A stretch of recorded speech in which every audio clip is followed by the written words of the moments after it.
And you need to provide response team. Okay? So ito yung organization and coordination responses to emergencies include medical personnel. Kaya dapat meron kayong mga first aider na merong basic life support, BLS. Napaka-importante niyan. Bakit? For example, ang init sa construction, right?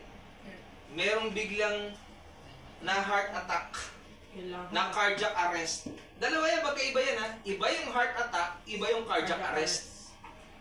Yung cardiac arrest, no?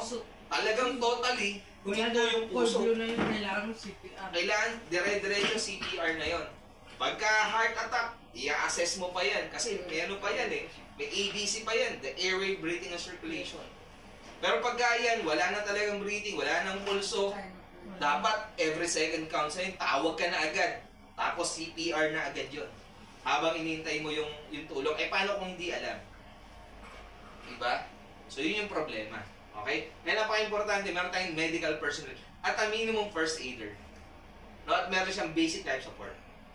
Okay? So, alam niyo naman, di ba, for every numbers ng employees, merong requirement. Yung 1 to 9, isang first aider. Pagka 10 to 49, dalawang first aider na.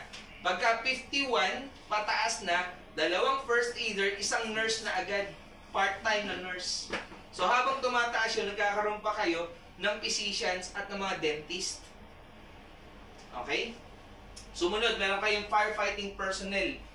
So, yung mga firefighters ninyo, sa loob ng kumpanya, dapat alam gumamit ng fire extinguishers. So, tuturo ninyo yun. Okay? Security personnel, ayan.